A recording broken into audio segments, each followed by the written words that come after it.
अस्सलाम वालेकुम नाजरीन नाजरीन प्रोग्राम आबाद सिंध में मैं हूं आपका मेज़बान आसिफ थे वो नाजरीन इस हफ्ते हमारे प्रोग्राम का जो मौजू है वो है Sindh education foundation. Sindh education foundation एक ऐसा इदारा है जो 1992 में जिसकी जो फाउंडेशन हुई कायम हुआ और उसके बाद इतने अरसे के बाद अगर देखा जाए तो उन्होंने हज़ारों सिंध में स्कूल्स बनाए, लेकिन उन स्कूलों की क्या सूरत हाल है, क्या कंडीशन है, क्या इंफ्रास्ट्रक्चर है। अभी रिसेंटली उन्होंने सिंध एजुकेशन फाउंडेशन ने 2-2.5 महीने पहले एक बहुत बड़ा ब्लेंडर किया है कि लोगों से पैसे बटोरे हैं। वो किस पर्पज़ के लिए कि उन्होंने एजुकेशन पर्पज़ के बजाय एक जो ऐसा प्रपोज़ल दिया जो बिज़नेस प्रपोज़ल आप जिसको कह सकते हैं कि जो एप्लीकेंट है उनसे 20,000 की डीडी मांगी कि आप 20,000 हमारे अकाउंट में भेजें, और जो ऑर्गेनाइजेशन है उनसे 50,000 की डीडी मांगी कि हम फिर आपको स्कूल देंगे, कंसीडर करेंगे कि गोया आप जो हैं एलिजिबल हैं या नहीं हैं। अब देखिए सूरत हाल ये दिन ब दिन ख़राब होती जा रही है। एक तो सिंध में जो आउट ऑफ स्कूल जो बच्चे हैं हमारे 60 से 70 लाख हैं। दूसरा अगर कॉन्स्टिट्यूशनली हम बात करें कि का आइनी तौर पे जो है आर्टिकल 825 में जो एजुकेशन फ्री की बात की हुई है, और दूसरा 18वीं तरमीम में जो सूबाई मामला हो गया एजुकेशन, उसके बाद जिनकी बजट जो है 15 से 20 अरब रुपए है सिंध एजुकेशन फाउंडेशन की, उसके बाद ये लोगों से पैसे क्यों बटोर रहे हैं, आखिर क्या वजूहत हैं। जो उनके डायरेक्टर हैं, मैनेजिंग डायरेक्टर हैं गंवर लिगारी, क्या उनको एजुकेशन की जो है सिनेरियो या एजुकेशन की जो सूरत हाल है उसके बारे में पता नहीं है। आखिरकार पैसे क्यों लें?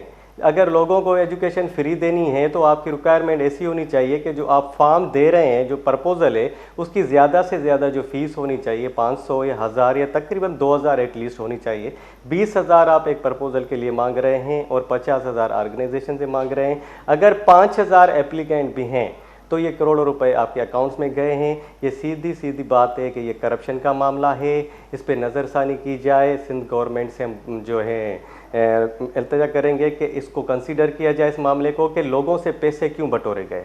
आखिर लोगों से पैसे बटोरने का मकसद क्या था? आप तालीम को बेहतर कर रहे हैं या बिज़नेस पर्पज़ के लिए बिज़नेस प्रपोज़ल दे रहे हैं? या तो खुलेआम आप बात करें कि हम जो हैं एजुकेशन प्रपोज़ल के बजाय हम ये बिज़नेस प्रपोज़ल दे रहे हैं, उसके 20,000 हैं, आपको देने हैं तो हम आपको कंसीडर करेंगे स्कूल के लिए। तो ये सारी सूरत हाल है, उस पर हम बात करेंगे। हमारे साथ जो अभी टेलीफोन लाइन पर मौजूद हैं वो सीनियर तज्ज़िया निगार हैं माजिद मकसूद साहब, उनसे हम बात करेंगे। अस्सलाम वालेकुम माजिद मकसूद साहब। जी वालेकुम आसिफ साहब। मकसूद साहब ये बताएं कि आपको तो सारी चीज़ें पता हैं कि सिंध एजुकेशन फाउंडेशन की क्या सूरत हाल है और इनकी एजुकेशन बजट क्या है। सिंध एजुकेशन फाउंडेशन की जो मैंने आपको बताया कि 15 अरब रुपए है, फिर भी इन्होंने पर एप्लीकेंट 20,000 रुपये लिए। ये किस वजह से लिए? देखिए आसिफ साहब, ये एक बड़ा अनफॉर्चुनेट मैं कहूँगा। देखिए यहाँ पे अगर कोई एमडी आता है ना, वो कोई एजुकेशनिस्ट नहीं होता। वो कोई ब्यूरोक्रेट ले आते हैं अपना, जो वहाँ पे एमडी आ जाते हैं, तो उनके पास कुछ उसको पता भी नहीं होता कि अभी फाउंडेशन की क्या पोजीशन है। सही। तो अभी ये साहब आए थे कोई गंवर खान साहब, तो इसको कुछ पता नहीं था कि ये सिंध एजुकेशन फाउंडेशन क्या चीज़ है, क्योंकि बाहर से तो आपको पता है कि नाम बहुत बड़ा है, लेकिन जो अंदर के लोग हैं वो आपको बताते हैं कि हालात कितने बुरे हैं। तो उन्होंने आते ही स्कूल्स जो है प्रपोजल वो मांग लिए लोगों से कि आप स्कूल्स के लिए अप्लाई करें, और पूरी सिंध से उन्होंने जो है वो प्रपोजल मांगे। अब प्रपोजल से लोगों ने जो है वो बड़ी खुशी से जमा कराने की कोशिश की, लेकिन इस दफ़ा पहली दफ़ा प्रपोजल में जैसे आपने फरमाया कि ये जो इंडिविजुअल थे उससे इन्होंने 20,000 रुपये मांगे, जी। वो जो ऑर्गेनाइजेशन थी उनसे इन्होंने 50,000 रुपये मांगे। अब इनका ना कोई होमवर्क किया हुआ था ना कुछ था, बस पैसे इन्होंने बढ़ा दिए और उन्होंने कहा कि बस हम इतना काम करेंगे और सिंध में दूसरे कुछ और स्कूल खोलेंगे। कोई 200-250 की बात हो रही थी।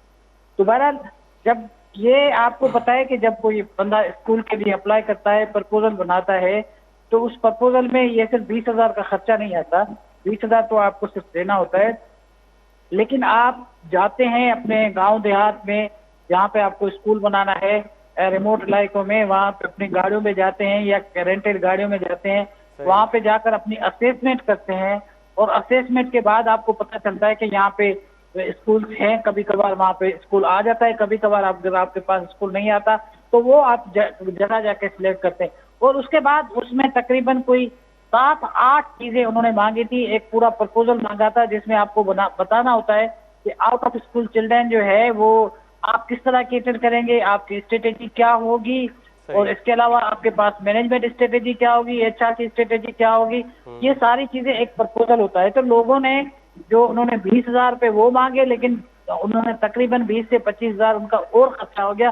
तो एक ऑर्गेनाइजेशन जो इंडिविजुअल है, अगर उसने अप्लाई किया तो उसको तकरीबन 50,000 रुपये एक स्कूल पड़ गया, और जो ऑर्गेनाइजेशन है उसको 1 लाख रुपया स्कूल पड़ गया।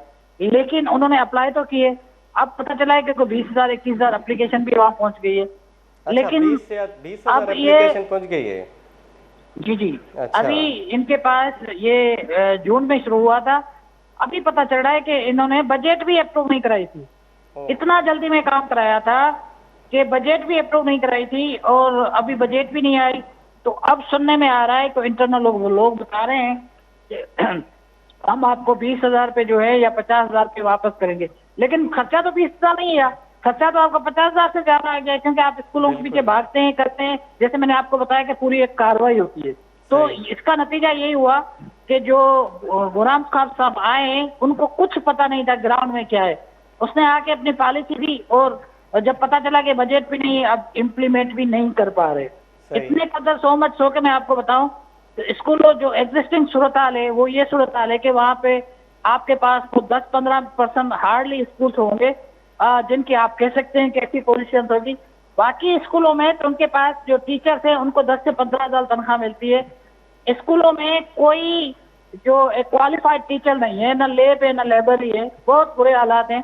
अब उसको बेहतर इनको करना चाहिए था। ये दोबारा कुछ और स्कूल खोलने के चक्कर में थे कि हम अपनी परफॉर्मेंस बताएंगे, लेकिन सूरत हाल बहुत ही खराब है। लोग बड़े परेशान हैं, स्पेशली सिंध एजुकेशन फाउंडेशन में जिनके बच्चे पढ़ते हैं। इन्होंने कहा कि हम इनको जो है वो अच्छी क्वालिफिकेशन देंगे, एजुकेशन देंगे, लेकिन अनफॉर्चुनेटली वो हो नहीं रहा।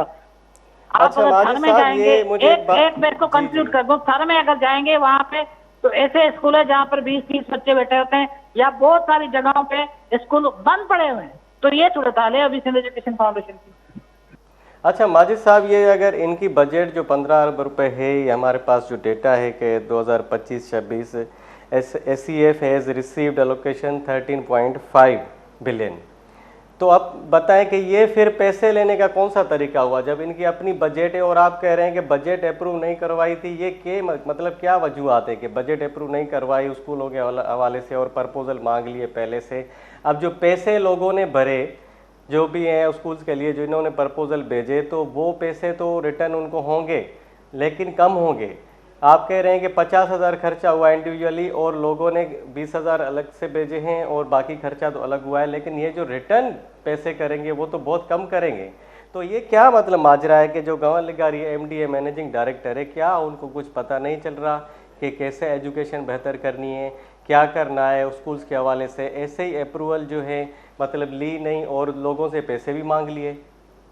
देखें, मैंने आपसे कहा ना कि ये लोग जो आते हैं इनको एजुकेशन का कुछ पता नहीं होता, ये अपने एडमिनिस्ट्रेटिव अख्तियार चलाते हैं। ऐसे लोग क्यों लेकर आते हैं? मैनेजिंग डायरेक्टर की एक जिम्मेदार पोस्ट है, उस पे ऐसे लोग क्यों लेकर आते हैं जिनको कुछ पता नहीं है सिस्टम का, एजुकेशन का, और सिर्फ लोगों से पैसे मांगते हैं। उसके बाद स्कूल प्रपोजल जो है वो रिजेक्ट करके कहते हैं कि आप अपने पैसे वापस ले लो। ये तो गवर्नमेंट ऑफ सिंध का फेल्यूर है ना। इससे पहले जो काजी साहब था उसने भी इस इदारे का बेड़ा गर्क किया, वहाँ पे भी स्कूल बहुत सारे थे, वहाँ पे वो कुछ बंद भी हो गए, और इसके अलावा भी उसने भी कोई काम नहीं किया। उसके हवाले से भी करप्शन की बड़ी बातें हमने अखबारों में सुनी। और अब जो नए साहब आए, इन्होंने आते ही ये ऑपरेशन शुरू किया कि मैं अब लोगों को मोटरसाइकिल दूंगा कि मॉनिटरिंग होगी। वहाँ पे मॉनिटरिंग सही नहीं हो रही, उसको समझ भी आ गई कि मॉनिटरिंग सही नहीं, लेकिन उसके बावजूद वो कुछ नहीं कर पा रहे। उन्होंने अभी स्कूल के बारे में जो उन्होंने कहा कि मैं नए स्कूल दे रहा हूँ, लेकिन नए स्कूलों के लिए अभी उसके पास बजट नहीं है, तो वापस करने की बात कर रहे हैं। लेकिन मैं आपसे दोबारा कह रहा हूँ कि इंडिविजुअल्स का एक स्कूल पे 50,000 रुपए से ज्यादा खर्चा आया है, लेकिन ये करें कि हम आपको 20,000 रुपए देंगे। जो ऑर्गेनाइजेशन का है उनका 1 लाख से ज्यादा खर्चा आया होगा, लेकिन उनको 50,000 देंगे। ये ऑर्गेनाइजेशन तो पे कर सकती है, ऑर्गेनाइजेशन एक इदारा है, वो 1 लाख भरे, उनके लिए कोई मसला नहीं है, लेकिन जो इंडिविजुअल है उनके लिए तो मसला है ना। बिल्कुल है, इंडिविजुअल बहुत सारे लोग, बहुत सारे के पास स्कूल की लोकेशन थी, उनके पास 20-25,000 या 50,000 नहीं थे वो स्कूल के लिए अप्लाई कर सकते। तो एक तो उन्होंने फीस ज्यादा रखी, अब वो फीस जो जिन्होंने किसी लोगों से, दोस्तों से जो है वो उधार मांग के उन्होंने पैसे दिए, अब उनको वापस भी नहीं मिल रहे। तो ये एक बड़ी ज्यादती है, और मेरा ख्याल है ये सिंध एजुकेशन फाउंडेशन के जो एमडी साहब है उसको सोचना चाहिए कि उन्होंने सिर्फ 20,000 रुपये वापस नहीं करने, जो लोगों क्राइटेरिया ने। क्या है माजिद साहब सिंध एजुकेशन फाउंडेशन का? आपको इसके बारे में मज़ीद मालूमात होगी कि मतलब जो स्कूल के लिए अप्लाई करता है कोई भी हो, चाहे वो इंटर पास हो, ग्रेजुएट हो, उसको दे देते हैं। क्राइटेरिया क्या है? मतलब जो हमने सुना है कि अगर कोई देखा जाए तो मतलब बहुत सारे ऐसे लोग हैं जिनका एजुकेशन से कोई वास्ता नहीं है दूर दूर तक, उन्होंने भी स्कूल के लिए अप्लाई किया माजी में और वो स्कूल चला रहे हैं। तो ये क्या इससे एजुकेशन बेहतर हो पाएगी? देखिए, मैं खुद हैरान हूँ कि मैंने आपसे कहा कि ये जो साहब है इनको एजुकेशन के बारे में कुछ पता नहीं। पहली मर्तबा ये हुआ है कि उन्होंने क्राइटेरिया में ये रखा है कि हमारा ऑपरेटर वही होगा जिसका कोई रिश्तेदार भी एजुकेशन में काम नहीं करता हो। मतलब एक कोई भाई, उसकी बहन, उसकी वो जो वालदा, या उसका कोई उसका स्पाउस या फैमिली मेंबर एजुकेशन में काम नहीं करता हो। अगर एजुकेशन में काम करेगा तो वो अप्लाई नहीं कर सकता। टीचर है वो भी अप्लाई नहीं कर सकता। भाई ये कौन सा क्राइटेरिया है कि अगर किसी का भाई या बहन एजुकेशन में काम करते है उसका क्या कंसर्न है? इंडिविजुअल है तो इंडिविजुअल होगा ना। मतलब कोई वर्कशॉप चलाने वाला हो, कार मेकर हो या कोई भी हो, उसको भी मतलब अगर स्कूल के लिए अप्लाई करे तो उसको भी स्कूल दे देंगे। मतलब ये तो एजुकेशन की तबाही हुई, बेहतरी तो नहीं हुई।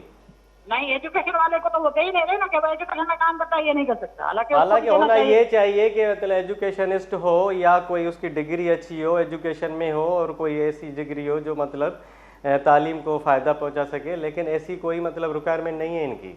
एक्सपीरियंस हो एजुकेशन वाला बंदा उसको देना। अभी मैं पिछले दफा पढ़ रहा था कि इन्होंने जो एडाप्टेशन पॉलिसी है उसमें ईएमओ को स्कूल देने हैं जो एजुकेशन मैनेजमेंट ऑर्गेनाइजेशन होती है, लेकिन एक होटल का मालिक है उसको ये स्कूल दे रहे हैं। तो अब इनके पास माजिद साहब देखें, क्राइटेरिया होता है, आपको भी पता है, आप लिखते रहे इन्हें मामलात पर। देखें, कोई क्राइटेरिया होता है, कोई जॉब आती है तो सीवी मांगते हैं, सीवी के क्राइटेरिया से जो रिलीवेंट बंदा होता है, जिसके पास रिलीवेंट एक्सपीरियंस होता है, उसको हायर करते हैं। लेकिन यहाँ पे तो कोई ऐसी बात ही नहीं है, कोई रिलीवेंट हो या ना हो, कोई भी बंदा हो, ठीक है, कोई ज़मींदार हो, कोई मतलब ट्रांसपोर्टर हो, उसको भी स्कूल दे देंगे ये बड़ी अफसोस की बात है। मैं आपको बताऊं कि मैंने आपसे कहा ना कि ये प्रपोजल है, तो प्रपोजल में बहुत सारी चीजें आती हैं। बहुत सारे लोगों ने तो सिर्फ एप्लीकेशन देकर 20,000 रुपये जमा करा दिए हैं, और ज्यादा इम्कान होता है उन्हीं लोगों का हो जाता है, क्योंकि वो किसी से सिफारिश कराते हैं, किसी से फोन कराते हैं, उनका हो जाता है। जो एजुकेशनिस्ट अपना प्रपोजल बना के देता है उसका तो होता ही नहीं है। और दूसरी बात, कॉन्स्टिट्यूशनली भी देखें ना माजिद साहब, वो तो क्लियर है कि जिम्मेदारी है स्टेट की एजुकेशन फ्री देना, और 18वीं तरमीम के बाद तो ये सूबाई मामला हो गया। उसके बाद देखिए ना कोई इनकी थर्ड पार्टी है। और दूसरी चीज़ अहम जो बात है कि ये अब में सोचना चाहिए कि हम किस तरफ जा रहे हैं, कि सिंध में जो है आउट ऑफ स्कूल चिल्ड्रन का कितना लाखों में रेशो है, 60-70 लाख बच्चे आउट ऑफ स्कूल है। इन्होंने पहले जो स्कूलों का मंसूबा बनाया था डिजिटल स्कूल, उसके बाद मतलब ऐसी चीज़ें इंट्रोड्यूस करवा रहे हैं। मतलब अब देखें, ये स्कूलों के लिए परेशान थे कि हम स्कूल किन को दें। अब वही बंदे हैं जिन्होंने अप्लाई किया लेकिन वो पैसे वापस दे रहे हैं उनको। अब कॉन्स्टिट्यूशनल राइट जो है वो तो मतलब एक नॉन गवर्नमेंटल ऑर्गेनाइजेशन है ना, उसके मतलब कैसे कर सकती है ऐसा काम के लोगों से पैसे ले फिर वापस देना चाहे? देखिए ये बहुत बड़ा इनसे ब्लंडर हो गया है। नहीं, ब्लंडर हुआ है, देखिए ब्लंडर माजिद साहब हुआ है, बिल्कुल हुआ है इनसे। सिंध एजुकेशन फाउंड ने बहुत बड़ा ब्लंडर किया है कि चले ठीक है, डॉक्यूमेंट्स की, पेपर्स की जो फीस होती है 1,000 रुपये 2,000 रुपये तो समझ में आती है, लेकिन 20,000 पर इंडिविजुअल जो हैं पैसे, उसके बाद दूसरे खर्चे और दूसरी चीज़ें, दूसरे टूल्स, डिवाइसेस वगैरह, यूएसपी लाइक, वो जाकर लोगों ने ऑफिस में जमा करवाए तो कितना खर्चा हुआ होगा उनका। और दूसरी बात ये कह रहे हैं कि कॉन्स्टिट्यूशनली एजुकेशन फ्री दे रहे हैं हम, ठीक है। तो ये क्या एजुकेशन की तबाही की तरफ जा रहे हैं या लोगों को कह रहे हैं कि आए स्कूल खोलें, एजुकेशन को बचाएं? नहीं, इसमें तो कोई शक नहीं, आपकी बात मैं बिल्कुल इत्तेफाक करता हूँ। लेकिन वो जो फ्री एजुकेशन है वो उसको दूसरी तरह से इंटरप्रेट करते हैं कि भाई हम बच्चों से पैसे नहीं लेते ना। तो बहरहाल जो इंटरप्रेन्योर है या जो आपका ऑपरेटर है उनसे तो वो पैसे ले रहे हैं, वो पैसे ही बनाएगा ना, वो एज ए कमर्शियल काम करेगा, वो एज ए फिलैंथ्रोपिस्ट काम नहीं करेगा। तो यहाँ पर तो मसला ही है ना। मतलब अगर देखा जाए तो इन पे कोई जो है इंडिविजुअल अगर पिटीशन दाखिल करना चाहे कोर्ट में और कहे कि देखें ये एक नॉन प्रॉफिटेबल ऑर्गेनाइजेशन है SCF, और इनकी अपनी बजट है, कोई थर्ड पार्टी नहीं है, कोई खर्चा नहीं है, सिर्फ फील्ड विजिट होती है, तो उस पर पिटीशन भी दाखिल हो सकती है, CP फाइल हो सकती है। जो इन्होंने कारनामा किया है ना, ये जो आप ब्लेंडर कर रहे हैं, ये कारनामा किया है इन्होंने सिंध एजुकेशन फाउंडेशन वालों ने, उन पे कोई सीपी भी फाइल कर सकता है? नहीं, इसमें तो कोई शक नहीं। कोई भी इंडिविजुअल अगर ऑर्गेनाइजेशन चली जाए कि भाई हमसे वादा किया गया कि आप स्कूल के लिए, क्योंकि उन्होंने एड दी थी प्रॉपर, तो हमने प्रपोजल दी, हमने प्रपोजल किस तरह से वापस है, हमने इतना खर्चा किया है, कम पैसे मिल रहे हैं और हम चाह रहे थे कि हमारे पास स्कूल आए, हम बेरोजगार हैं तो अभी हमारे पास स्कूल नहीं आ रहे, तो ये तो ब्लंडर हुआ ना, एक तो उनके सेंटिमेंट के साथ भी खेला गया। ये एक बहुत बड़ा केस है। अगर कोई सिविल सोसाइटी और इवन मैं रिक्वेस्ट करूंगा कि जो एजुकेशन के स्टेक होल्डर है, एजुकेशन मिनिस्ट्री और इसके अलावा सीएम साहब, उसको नोटिस लेना चाहिए इस चीज का। सही। अच्छा माजिद साहब, एक और अहम मौजू है जो हम डिस्कस करना चाहते हैं आपके साथ कि सिंध यूनिवर्सिटी से जो रिटायर्ड मुलाजमीन हैं उनको मीरपुर खास यूनिवर्सिटी में भर्ती किया जा रहा है कॉन्ट्रैक्ट पे, तो ये क्या कॉन्स्पायरेसी है, ये क्या माजरा है? आसिफ साहब, ये भी बहुत ही एक कंट्रोवर्सी। क्या सूरत हाल है कि ये जो है मुलाजमीन को जो है कॉन्ट्रैक्ट पे भर्ती कर रहे हैं, रिटायर्ड मुलाजमीन को, तो ये क्या मतलब हो रहा है मीरपुर खास यूनिवर्सिटी में? ये बहुत बड़ी एक कंट्रोवर्सी है मीरपुर खास यूनिवर्सिटी में। जब से एक नए हमारे पास रफीक मेमन साहब आए हैं, तो यूनिवर्सिटी में कंट्रोवर्सी खत्म ही नहीं हो रही। वो किसी न किसी तरह प्रॉब्लम का शिकार रही है। उसमें पहले आए तो यूनिवर्सिटी की हालत बहुत खस्ता थी, खराब थी, क्योंकि कैंपस था। तो बजट की उन्होंने कोशिश की कि बजट मिले, तो बजट जब आई तो बजट के बाद वो अभी जब खबरें चल रही हैं तो वो बजट जो है उसकी प्रॉपर ट्रेंडिंग नहीं हुई और वो अपने लोगों को कहा गया कि वो वहाँ पे काम करे। दूसरा वहाँ पे मसला ये हुआ कि जो लोग थे वहाँ पे उनको जो है जो पोस्टें आई थी, वो पोस्टें जो है वो उन्होंने सारी की सारी जो रिटायर्ड मुलाजिम है, जो वीसी साहब के कलीग हैं पुराने, जो सिंध यूनिवर्सिटी से आए थे, तो सिंध यूनिवर्सिटी के लोगों को उन्होंने अपने पास जो लाइक माइंडेड थे वहाँ पे अपॉइंट कर दिया है। मीरपुर खास के लोकल लोग यहाँ मौजूद हैं, उनको नहीं अपॉइंट किया। नहीं, ऐसा कहीं होता है किसी यूनिवर्सिटी में, किसी मतलब दरसगाह में होता है कि कोई रिटायर्ड मुलाजमीन उनको किसी दूसरे शहर की यूनिवर्सिटी में भर्ती किया जाए, ऐसा हुआ है कभी? इतनी जॉबलेसनेस है, इतनी बेरोजगारी है, तो आप रिटायर्ड मुलाजमीन को कैसे रख सकते हैं? पहले एक मैं आपको बताऊं, लोकल लोगों को भी इग्नोर किया जाता है। एक बच्चा था, उनको इन्होंने टर्मिनेट किया और उसके बाद कोर्ट ने उसको रिइंस्टेट किया। इसका मतलब है इनको गलत उन्होंने टर्मिनेट किया था। अच्छा, इसके अलावा मैं आपको बताऊं, एक टेस्ट हुई वहाँ पे कराची यूनिवर्सिटी की टेस्ट, जो कराची IBA वालों ने कंडक्ट कराई, उसमें वो एक अहम दिन होता है, उसके दिन जो हमारे वाइस चांसलर सब थे वो एब्सेंट से आए नहीं। सही। कि टेस्ट ऐसे हो कि अपने लोगों को फिर पता चला कि अपने अपने लोगों को उन्होंने वॉशरूम में जाना दिया और कॉपी कराई, और उसमें जो टीचर्स के जो यहाँ पे जो ऑफिसर्स थे उनके जो अपने किसी की स्पाउस थी, किसी की बहन थी, बच्चा था, उन्होंने वहाँ पे जो है टॉप किया है। तो अब इतनी जो इरेगुलरिटीज है यूनिवर्सिटीज में, कंट्रोवर्सीज है, वो मेरा ख्याल है उसकी वजह ये है कि जो हमारे वाइस चांसलर होते हैं वो खुदा बन जाते हैं और उनको पता है कि 4 साल का पीरियड है, उनके 4 साल के बाद कोई पूछेगा नहीं, तो उनकी जो मर्जी होती है वो करते हैं। तो ये भी एक अनफॉर्चुनेट बात है कि मीरपुर खास यूनिवर्सिटी तो हो गई है, हम जैसे लोगों की जो सोशल सिविल सोसाइटी के लोग थे जिन्होंने लिखा, लेकिन उसका मीरपुर खास के लोगों को फायदा नहीं हुआ और नुकसान हो गया। सही। बहुत बहुत शुक्रिया माजिद मकसूद साहब, आपने हमें कीमती वक्त दिया। नाज़रीन, हमारे साथ बात कर रहे थे सीनियर तर्जा निगार और सीनियर जर्नलिस्ट माजिद मकसूद साहब। नाज़रीन, अब यहाँ पे हम लेते हैं एक मुख्तसर सा ब्रेक।